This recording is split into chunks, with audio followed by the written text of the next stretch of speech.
First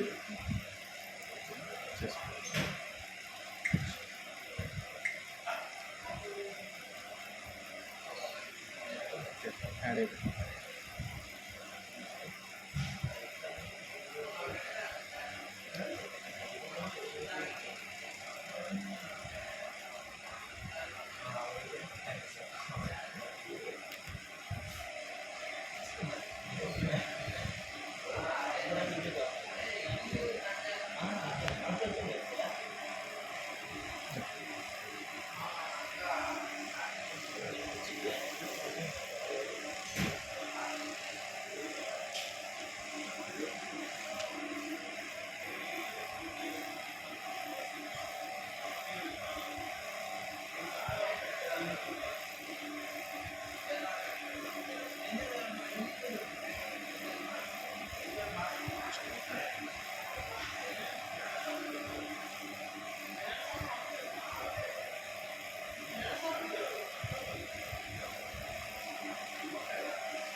next rank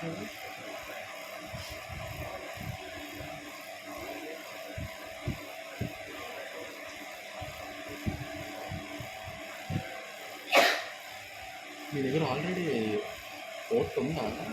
SQL వాడారా ఇందులో? 3306 port already use అని ఉంటుంది, యూజ్ అని వస్తుంది.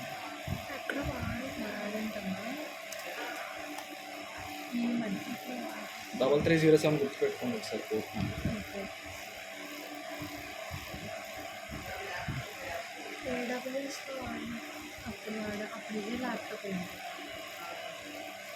పాస్వర్డ్ కొట్టండి, అది గుర్తుపెట్టుకోండి పాస్వర్డ్. మీరు 3307 పోర్ట్ గుర్తుపెట్టుకోండి, మీకన్నా పర్లేదు పాస్వర్డ్.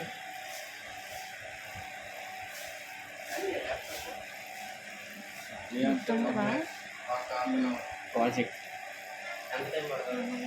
తెలీదు, అయిపోతే అయ్యాక నీకు చెప్తాను.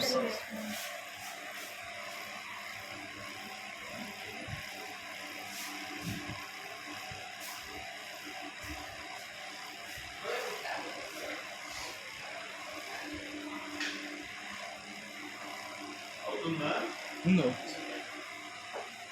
సర్టిఫికేట్ కదా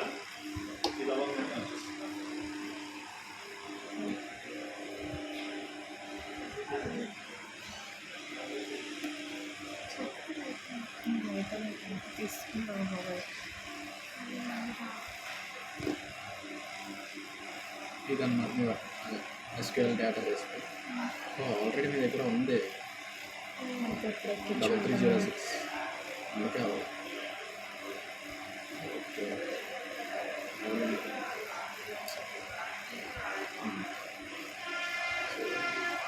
పాస్వర్డ్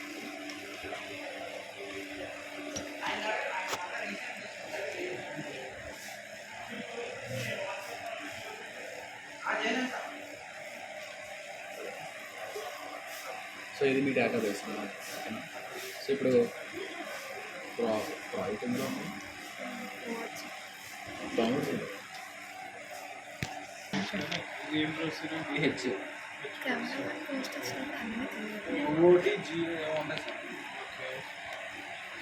ఎక్స్ట్రాక్ట్ చేయాలి.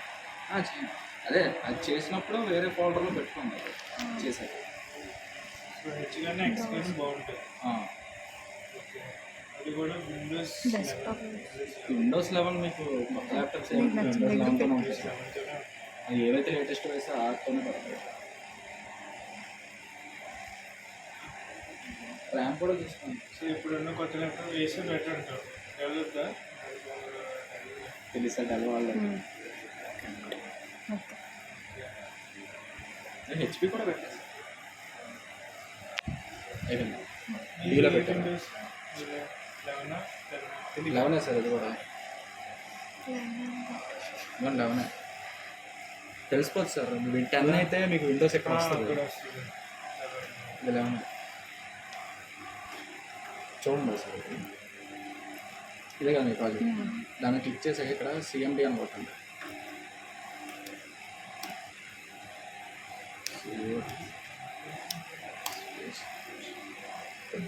ఎంటర్ చేస్తాను. మీ కోడ్ విఎస్ కోడ్లో ఓపెన్ అవుతుంది ఆ ప్రాజెక్ట్ అండి, కోడ్ ప్రాజెక్ట్. జేడీకే డౌన్లోడ్ చేశారు కదా. ఏదో పెట్టారన్నారు.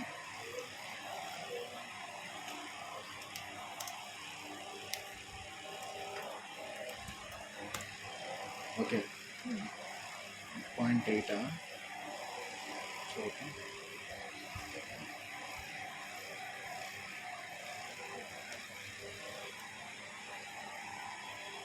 ఎక్స్ప్లోర్ ఎక్కడ ఉంది? ఇటు ఉన్నదా? ఇటు పక్కన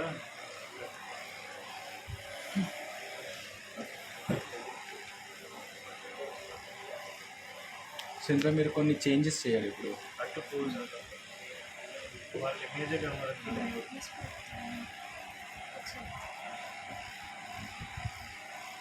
బ్రైట్నెస్కా ఇక్కడ ఏవో బటన్ ఉంటుంది కదా బ్రైట్నెస్కి. Okay okay. సో మీకు చెప్పాను కదా, మీరు ఏది చేంజ్ చేయాలనుకున్నా అది ఓన్లీ సోర్స్లోని మెయిన్ జావాలో కానీ రిసోర్సెస్లో కానీ చేంజ్ చేసుకుంటాం. లేటంటే ఫస్ట్ అప్లికేషన్ డాట్ ప్రాపర్టీస్లో చేంజ్ చేయాలి. సో ఇక్కడ పోస్ట్ మంది 7 కదా, 7. సో ఈ డేటాబేస్ అలాగే పేరు అలాగే ఉంచేయండి. సో ఇక్కడ మీ పాస్వర్డ్ ఇచ్చారు కదా, ఆ పాస్వర్డ్ అయిపోతుంది.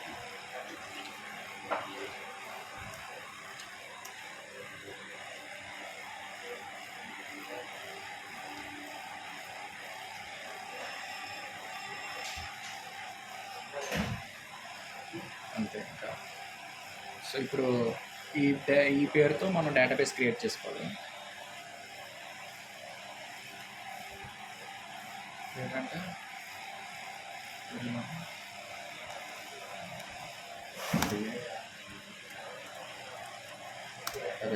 డేటాబేస్ ఎస్క్యూఎల్ ఐడియా ఉంది కదా, టేబుల్ క్రియేట్ డేటాబేస్ క్రియేట్ అయిపోయింది. సో ఇప్పుడు స్కీమాస్లోకి వెళ్ళి డేటాబేస్ క్రియేట్ అయింది. ఓకేనా. సో ఇప్పుడు రన్ చేయాలి ప్రాజెక్ట్. సో ఫస్ట్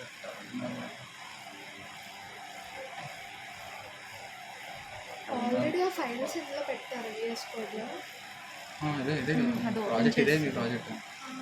ఇప్పుడు మీ కంట్రోలర్, మోడల్, రిపాజిటరీ, ఇప్పుడు స్టాటిక్లో ఉంటాయి మీ HTML. సో ఇప్పుడు కంట్రోల్లోకి వెళ్ళి రన్ చేయడానికి రైట్ క్లిక్ చేసి జావా రావాలి.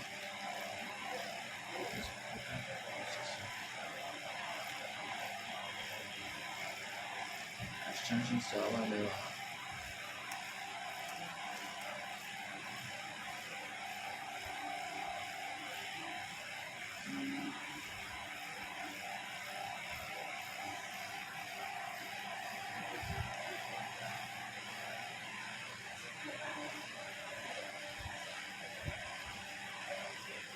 కొన్ని ఎక్స్టెన్షన్స్ ఇన్స్టాల్ చేసుకోండి.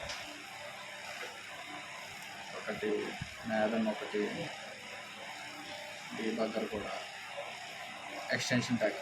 ఇది అయితే మొత్తం అన్ని డౌన్లోడ్ అయిపోతుంది. సో ఏవేవి ఉన్నాయో డీబగ్గర్, మ్యాథన్, project, IntelliCode, language support, test run, Gradle, ఇది ఒకటి డౌన్లోడ్ చేస్తే అన్నీ అవుతుంది.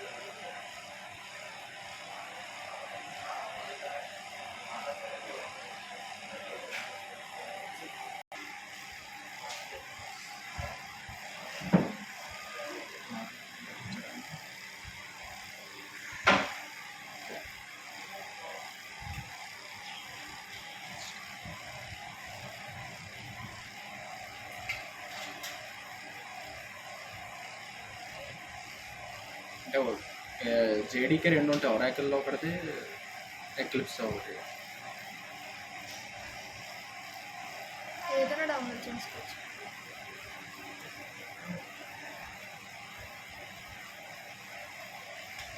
జేడీకే డౌన్లోడ్ చేయాలి. జావా అంటే జావా కాదు, జనరల్ జేడీకే అని ఉంటుంది అది.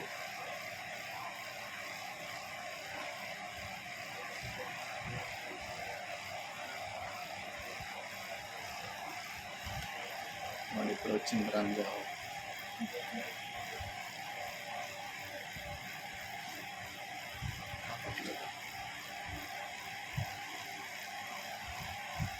కమాండ్స్ ద్వారా రన్ చేయవచ్చు. సార్ కమెంట్ సర్వర్లో రన్ అవ్వదు.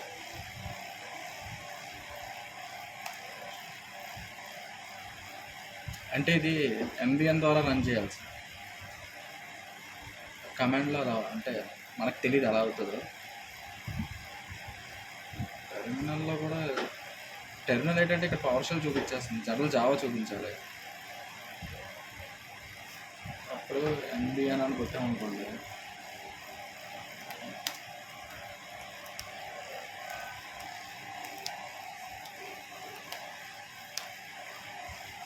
చూపించేస్తుంది జనరల్. ఇప్పుడు నేను కమెంట్ ప్రాంప్ట్ ఇచ్చిన అదే చూపిస్తాను. సో అందుకు నేను రన్ జావా చేస్తాను. జావా సి కొట్టు, జావా సి అది అది యాక్టివ్, అది వేరు సార్, అది చిన్న చిన్న ప్రోగ్రామ్స్. అది వేరా?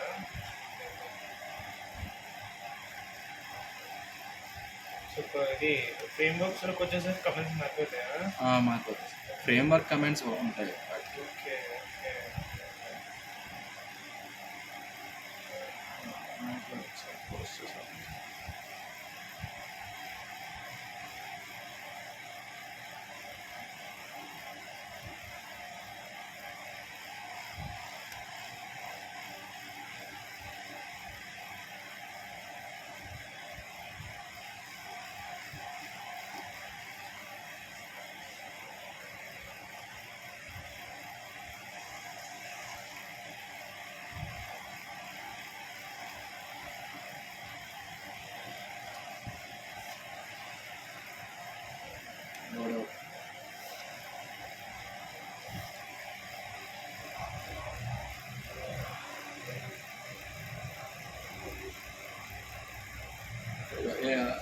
మీకు ఇలా వచ్చింది అంటే ఎగ్జిక్యూట్ అవుతున్నట్టు, రన్నింగ్ ఫర్ 5 minutes. సో ఇప్పుడు మన పోర్ట్ 8080 అనమాట జనరల్.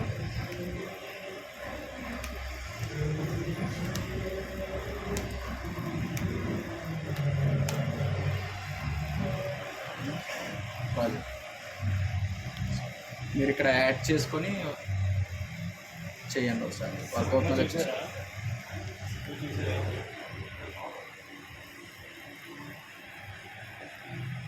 బాగా ఎక్కేసింది.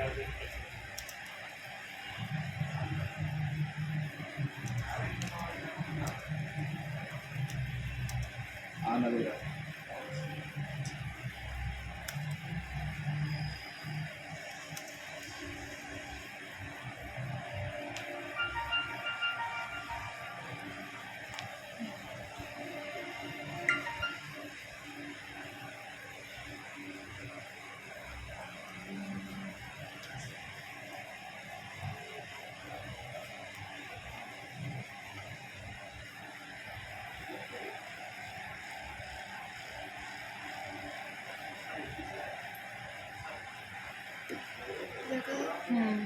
పెట్టి మామూలుగా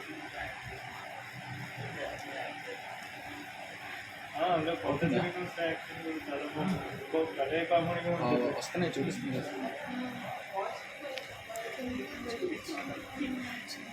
డేటాబేస్ ఓకేనా.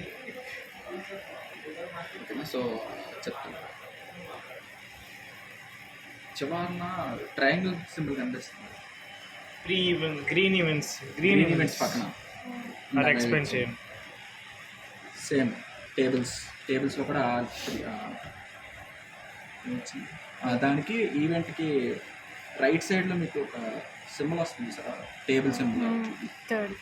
దాని మీద వచ్చి అది మీ డేటాబేస్, అదే టేబుల్ అది మీరు యాడ్ చేసిన ఈవెంట్ అది. సో ఆ ఈవెంట్ ఇప్పుడు ఓకే డిలీట్ చేయాలనుకున్నప్పుడు దాని మీద క్లిక్ చేయండి. క్లిక్ చేసి అక్కడ రీసెంట్ గ్రిడ్ పక్కన ఇక్కడ వీడియోలో కనపడుతుంది. అదే అదే కాదు, ఒక నిమిషం. ఒకసారి దీన్ని ఒక్క నిమిషం.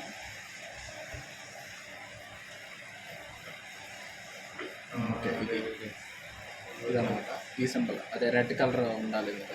నీకు తెలీదా క్వేరీ తెలీదా ఇంగ్లీష్ ఎస్క్యూఎల్ నాకు అసలు ఐడియా లేదు. స్కూల్ తెలీదా? తర్వాత అప్లై చేయాలి. అప్లై చేస్తే కమాండ్స్ చూడండి, వీడియో ఆల్రెడీ చేసిన కమాండ్స్ చూడండి. మనం ఇక్కడ యాడ్ చేసుకోవడం అవుతుందా ఈవెంట్స్?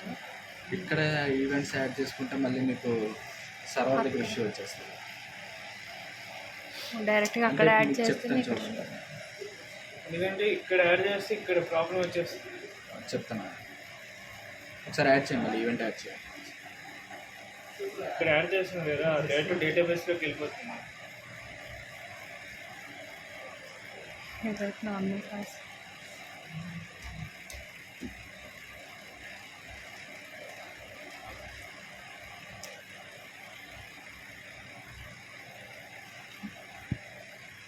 అయితే ఎస్క్యూఎల్ రాదు అసలు. లేకపోతే వాళ్ళకి ఎస్క్యూఎల్ చెప్పమంటారు కదా నన్ను. మరి ఎస్క్యూఎల్ నేను చెప్పినప్పుడు వినొచ్చుగా. నేనా సార్ సార్ వాళ్ళు ఇప్పుడు కదా మాంగోడీ ఉంది కదా సార్, మళ్ళీ ఎస్క్యూఎల్ ఎందుకు నాకు?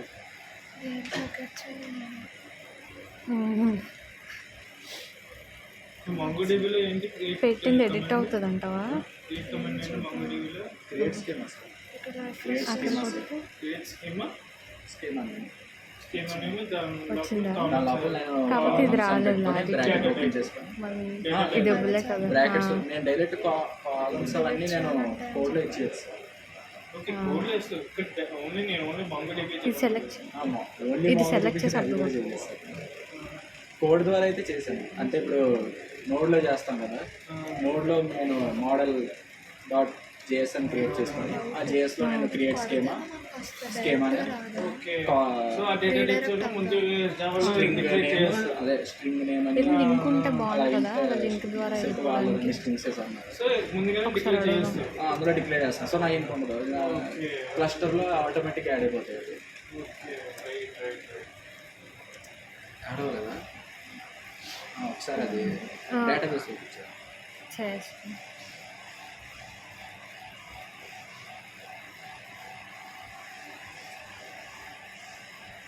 ఎప్పుడో ఇది పెట్టి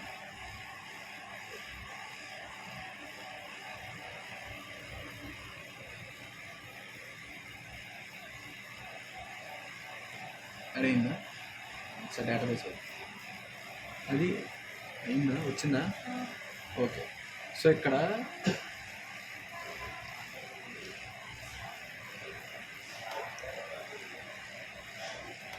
ఈ లాటిట్యూడ్ లాంగిట్యూడ్ అన్నది మనం ఇవ్వలేదు కదా, జనరల్ మనం ఇవ్వలేదు. సో అది తీసుకున్నది మ్యాప్ ద్వారా. సో ఇప్పుడు మీరు లాటిట్యూడ్ లాంగిట్యూడ్ కరెక్ట్గా ఇచ్చినా సరే ఆ మ్యాప్ అది రీడ్ చేసుకోగలదో లేదో నాకు తెలియదు. మ్యాప్ డాట్ జేఎస్ అన్నది వాడతాం దీనికి.